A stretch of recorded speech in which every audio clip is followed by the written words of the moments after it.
Good morning बच्चों। मैं Shankar Singh, Dyer प्रवक्ता सोनभद्र।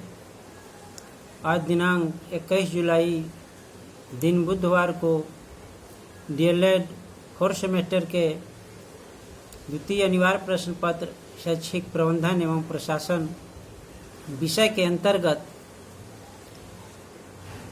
आज हम लोग प्रभावपूर्ण विद्यालय प्रबंधन के सिद्धांत के बारे में चर्चा करेंगे। जैसा कि हम सभी जानते हैं, प्राचीन समय में सिद्धांत का अर्थ प्रशासन के क्षेत्र में सामाजिक मूल्यों के रूप में जाना जाता था, परंतु वर्तमान में इस क्षेत्र के सिद्धांत का अर्थ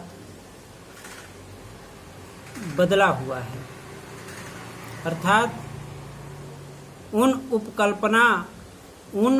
उपकल्पना या पूर्व कल्पनाओं के योग से सिद्धांत का अर्थ समझा जाता है, जिनके आधार पर नियमों की उत्पत्ति होती है।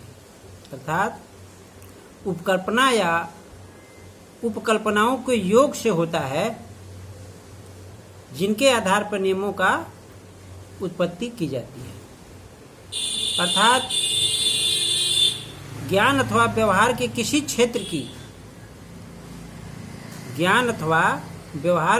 क्षेत्र की क्रमबद्ध व्याख्या को सिद्धांत की श्रेणी में रखा जाता है। हर्बर्ट फेग ने इस पे अपना विचार व्यक्त किया। इनके अनुसार, हर्बर्ट फेग के अनुसार, सिद्धांत पूर्व कल्पनाओं का योग है। सिद्धांत क्या है?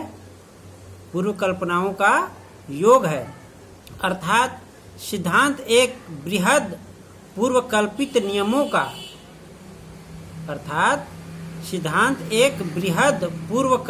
नियमों का क्या है?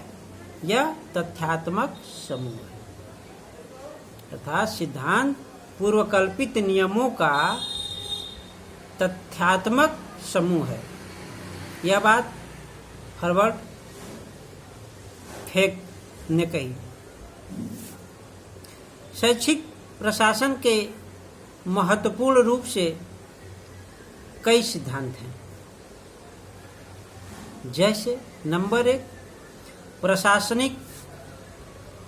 प्रशासकीय वैज्ञानिक प्रबंध का सिद्धांत। नंबर 1, प्रशासनिक वैज्ञानिक प्रबंध का सिद्धांत। नंबर 2, सामाजिक तकनीकी प्रणाली का सिद्धांत। नंबर 3, प्रशासन की नौकरशाही का सिद्धांत। नंबर 4, प्रशासकीय प्रक्रिया का सिद्धांत। 5वां है जेबी मायर्स का प्रशासन का सिद्धांत। 6ठा है लूथर गुलिक एवं उर्वरक का सिद्धांत। अब हम इन सिद्धांतों के बारे में देखें तो, अगर हम इस सिद्धांतों के बारे में देखें तो पहला प्रशासकीय प्रबंध सिद्धांत की हम लोग यहाँ चर्चा करेंगे। तो इसे सर्वप्रथम 19वीं शताब्दी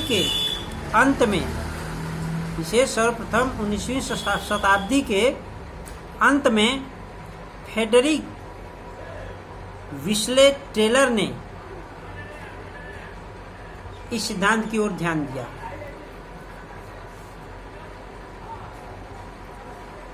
और टेलर ने इस सिद्धांत की ओर ध्यान दिया। टेलर को उस समय के वैज्ञानिक प्रबंध का जन्मदाता कहा जाता है। टेलर को उस समय के वैज्ञानिक प्रबंध का जन्मदाता कहा जाता है। उन्होंने प्रशासन की ये व्यवस्था में वैज्ञानिक नियमों, नियंत्रण तथा नियोजना पर विशेष बल दिया। वैज्ञानिक नियमों तथा नियंत्रण और नियोजन पर विशेष बल दिया। दूसरा, सामाजिक तकनीकी प्रणाली का सिद्धांत। इसके अनुसार सामाजिक जीवन के कार्यों एवं तकनीकी संबंधी कार्यों में धार्मिक संबंध होता है।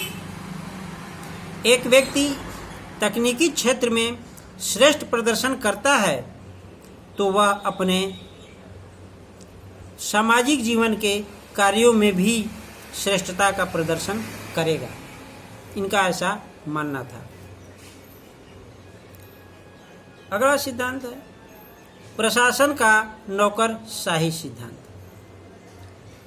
इस सिद्धांत के अनुसार मानव को एक मशीन माना जाता है। मानव को एक मशीन कौन सा सिद्धांत मानता है? प्रशासन का नौकरशाही सिद्धांत। तो मानव को एक मशीन माना जाता है। यह मैक्स वेबर तथा भर्टीन ने नौकरशाही प्रबंध सिद्धांत का प्रतिपादन किया। नौकरशाही सिद्धांत सर्वाधिक लोकप्रिय हुआ है। मैक्स वेबर के अनुसार नौकरशाही का अर्थ तर्क संगत व्यवहार पर आश्रित अभिकृत की संरचना से है। चौथा है प्रशासकीय प्रक्रिया का सिद्धांत। इसके अनुसार इतिहास शिक्षा प्रशासन के इतिहास में सबसे लंबा रहा है। इसका इतिहास शिक्षा प्रशासन के इतिहास में सबसे लंबा रहा है। इस सिद्धांत के जन्म एवं विकास का श्रेय हेनरी फेयाल को जाता है। हेनरी फेयाल को जाता है। इस सिद्धांत की मूल अवधारणा है कि प्रशासन एक प्रक्रिया है। इस सिद्धांत की मूल अवधारणा है कि प्रशासन एक प्रक्रिया है। जेसी पियर्स अगला सिद्धांत है जेसी पियर्स के प्रशासन का सिद्धांत। इनके अनुसार प्रशासकीय कार्यों में इसकी उत्पत्ति जन प्रशासन की प्रकृति के आधार पर दो प्रकार से माना जाता है। पहला है सत्ता केंद्रित प्रशासन और दूसरा है आवश्यकता केंद्रित प्रशासन। पहला है सत्ता केंद्रित प्रशासन और दूसरा है आवश्यकता केंद्रित प्रशासन। शैक्षिक प्रशासन में नौकरशाही प्रबंध पर थोड़ा विस्तार से चर्चा करें तो नौकरशाही सिद्धांत से अभिप्राय यह है कि तर्कसंगत व्यवहार पर आश्रित अभिव्यक्ति की संरचना। तर्कसंगत व्यवहार पर आश्रित अभिव्यक्ति की संरचना अर्थात ज्ञान के आधार पर मानवीय तथा यांत्रिक क्रियाकलापों के तरीके पर नियंत्रण करना। मैक्स वेबर तथा मार्टन का मानना था कि ज्ञान के फलस्वरूप विवेकपूर्ण अधिकार प्राप्त होते हैं। विवेकपूर्ण अधिकार किसके फलस्वरूप प्राप्त होते हैं? ज्ञान के फलस्वरूप प्राप्त होते हैं। वेबर ने नौकरशाही प्रबंध के 5 उपसिद्धांत बताए हैं। 5 उपसिद्धांत किसने बताया? वेबर ने।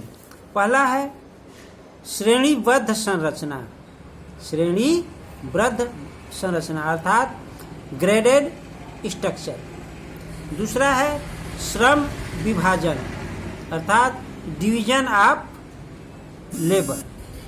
तीसरा है नियमों द्वारा नियंत्रण कंट्रोल थ्रू ऑफ रूल्स। अगला है